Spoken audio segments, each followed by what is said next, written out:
आईने हिंदी के एक नए एपिसोड में आपका स्वागत है। इस वीडियो की हम शुरुआत करने वाले हैं AL-31 इंजन को लेकर आई एक अपडेट से। आप सबको पता है कि हाल ही में 240 AL-31 इंजन की जो डील है उनको क्लियर किया गया है और इसके अलावा एडिशनल 12 सुखोई 30 MKI जेट्स की खरीद को भी मंजूरी मिली है। और ये बात भी हम लोग भली भांति जानते हैं कि भारत में जो कोरापुट डिवीजन है वहां पर इन इंजन का निर्माण भी किया जाता है। लेकिन अब एक ऐसी अपॉर्चुनिटी भारत का इंतजार कर रही है जो अगर वास्तविकता का रूप लेती है तो न सिर्फ भारत AL-31 इंजन को मॉडिफाई करेगा, अपग्रेड करेगा, बल्कि जो दूसरे देश हैं उनको इसके पार्ट्स भी एक्सपोर्ट करता नजर आएगा और संभावित है कि एक को प्रोडक्शन राइट भी भारत को रशिया के द्वारा दे दिया जाए। आइए जानते हैं पूरा मामला क्या है और क्यों इस समय अल्जीरिया, मलेशिया जैसे कई देश भारत की तरफ काफी उम्मीद भरी नजरों से देख रहे हैं और कैसे रशिया अब अपने इंजन प्रोडक्शन फैसिलिटीज को भारत में शिफ्ट कर सकता है। तो चलिए शुरू करते हैं आज का अपना ये एपिसोड। दोस्तों, SU-30 सीरीज की बात करें तो ये काफी ज्यादा पसंद की जाने वाली सीरीज है फाइटर जेट की, जो कि रशिया में बनाई जाती है और भारत ही नहीं बल्कि कई देश ऐसे हैं जो SU-30 फाइटर्स को ऑपरेट करते हैं। और इनमें यूज किया जाने वाला जो AL-31F इंजन है ये काफी महत्वपूर्ण बन जाता है, क्योंकि जाहिर सी बात है जो SU-30 फाइटर्स को ऑपरेट करेगा उन्हें नियमित स्पेयर पार्ट्स की जरूरत पड़ेगी, इंजन ओवरहॉलिंग की जरूरत पड़ेगी और दूसरे जो छोटे मोटे काम है उनकी जरूरत पड़ने वाली है। अब जब तक रशिया यूक्रेन युद्ध शुरू नहीं हुआ था तब तक चीजें सम्मानित रूप से आगे बढ़ रही थी। रशिया के द्वारा प्रॉपर सपोर्ट भी दिया जा रहा था, उनको सप्लाई चेन के जो इश्यूज थे, जो कस्टमर है उनको नहीं हो रहे थे। लेकिन रशिया यूक्रेन युद्ध शुरू होने के बाद से चीजें जो है वो बद से बदतर होने लगी और इस समय हालत ये है कि बहुत सारे ऑपरेटर जो कि AL-31F इंजन को यूज करते हैं अपने SU-30 फाइटर्स में, वो अब ये चाहते हैं कि या तो रशिया उनकी जरूरतों को पूरा करे या भारत को क्लियरेंस दे कि भारत जो स्पेयर पार्ट्स की सप्लाई है इन देशों को कर सके। हालांकि अगर हम AL-31F इंजन की बात करें तो इसे रशिया के उल्फा इंजन इंडस्ट्रियल एसोसिएशन यानी UMPO के द्वारा बनाया गया है, जो कि Su-30 MKI फाइटर एयरक्राफ्ट का एक क्रिटिकल कंपोनेंट होता है। लेकिन इस समय अल्जीरिया जैसे तमाम देश जैसे हैं, जैसे मलेशिया, वियतनाम, अल्जीरिया या और भी कई देश ऐसे हैं जो भारत की तरफ काफी उम्मीद भरी नजर से देख रहे हैं, क्योंकि उन्हें अपने फ्रंट लाइन फाइटर्स को मेंटेन करने के लिए जो स्पेयर पार्ट्स की जरूरत है वो काफी ज्यादा है। और ऐसे में इन इंजन की सप्लाई चेन इश्यूज के चलते रशिया जो है इनके पार्ट्स को सप्लाई नहीं कर पा रहा है, तो वो अब भारत की तरफ देख रहे हैं और वो ये चाहते हैं कि AL-31 इंजन का जो एक्सपोर्ट लाइसेंस है ये भारत को मिले, ताकि भारत भी जो पार्ट्स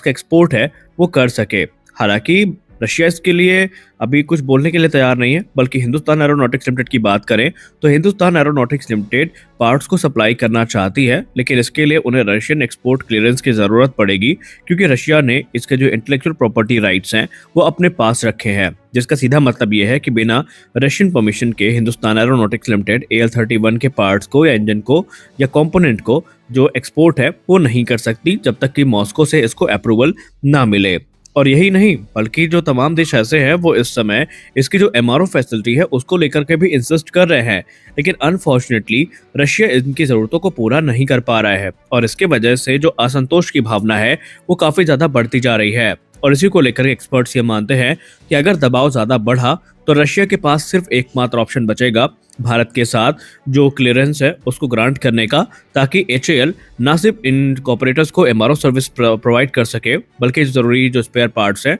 ये सप्लाई भी किए जा सके और हिंदुस्तान एरोनॉटिक्स लिमिटेड भारत में ही एक जो SU-30 मेंटेनेंस हब है उसको स्टैब्लिश कर सके, जहां पर एशिया के जितने भी SU-30 ऑपरेटर्स हैं उनको सपोर्ट भारत से ही प्रदान किया जा सके। लेकिन ये सारी चीजें काफी चैलेंजेस से भरी होंगी, इसमें पॉलिटिकल, जियोपॉलिटिकल और जो दूसरे चैलेंजेस हैं वो हमें देखने को मिलेंगे, तो देखना काफी इंटरेस्टिंग बन जाता है कि इन चैलेंजेस को हम कैसे टैकल करते हैं। अगली बड़ी अपडेट की बात करने वाले हैं जनरल इलेक्ट्रिक को लेकर आई अपडेट से। जनरल इलेक्ट्रिक इस समय काफी ज्यादा चर्चा पे बनी हुई है, चाहे वो इंजन डिले हो या नई इंजन डील हो। और अब क्योंकि नव वर्ष की शुरुआत हो चुकी है तो इस नव वर्ष में सबसे ज्यादा इंतजार हमें जिस डील का होने वाला है उसमें जेट इंजन डील सबसे प्रमुख है, फिर चाहे वो AMCA इंजन डील हो या फिर तेजस मार्क 2 के लिए जो F414 इंजन डील है ये हो। इसको लेकर अब एक नई रिपोर्ट सामने आ गई है जहां पर बताया जा रहा है कि इस क्षेत्र में फाइनली हमें एक डेवलपमेंट देखने को मिला है। हिंदुस्तान एरोनॉटिक्स लिमिटेड की तरफ से जो कॉन्ट्रैक्ट नेगोशिएशन कमेटी है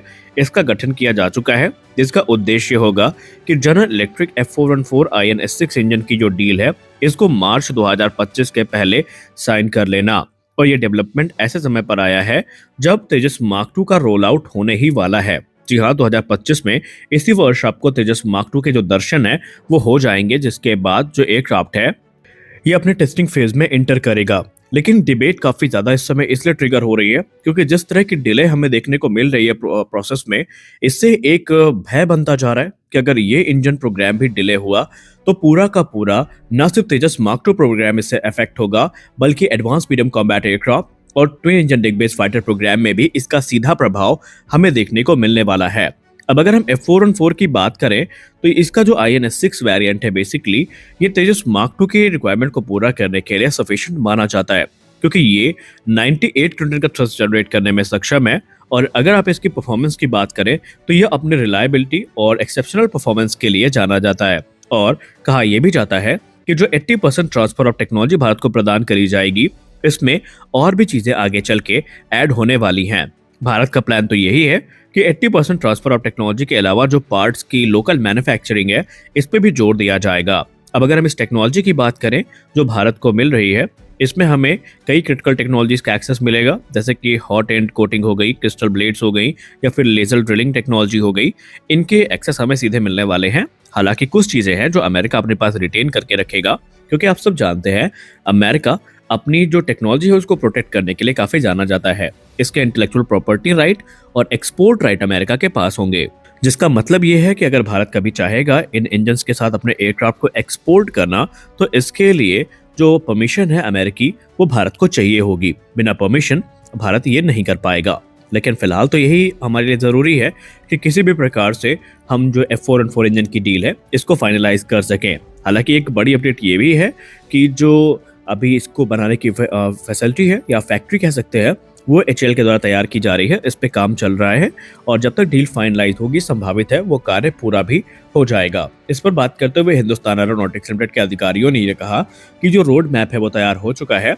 और F404 वाली गलती यहाँ पे देखने को नहीं मिलेगी, क्योंकि जैसे डील को क्लियरेंस मिलती है तो आप देखेंगे कि 1 से 2 वर्ष में इंजन निर्माण की जो प्रक्रिया है इसकी शुरुआत होगी। इनिशियली 99 इंजन की डील फाइनलाइज करी जानी है, लेकिन आगे चल के ये नंबर्स 200, 300 या 400 को पार कर सकते हैं। ये डिपेंड करेगा एयरक्राफ्ट की रिक्वायरमेंट के ऊपर, क्योंकि अकॉर्डिंग टू रिपोर्ट्स अगर हम बात करें तो तेजस की जो संख्या है वो 250 के मार्क को पार कर सकती है या 250 तक पहुंच सकती है। और सेम चीज हमें एमका और टेडबीएफ के साथ देखने को मिलेगी। हालांकि अब आगे चल के जब एमका इंजन विकसित हो जाएगा तो संभावित है कि फेज 2 के जो प्रोक्योरमेंट होंगे उनमें हमें यही इंजन देखने को मिले। और हम यही चाहते हैं कि जितना ज्यादा हो सके इंडिजिनस इंजन का इस्तेमाल यहाँ पर किया जाए, ताकि हमें किसी प्रकार की भविष्य में दिक्कतें ना हो सकें। खैर, अभी तो फिलहाल नजरें जनरल इलेक्ट्रिक की डील पर हैं। तो आज के इस वीडियो में बस इतना ही। आपको क्या लगता है, क्या भारत ने ऑलरेडी देर कर दी है या अभी भी हमारे पास उचित समय है इंजन की डील को साइन करने का? तो आप अपनी राय कमेंट सेक्शन में जरूर दीजिए। मिलते हैं अगले वीडियो में, तब तक के लिए जय हिंद।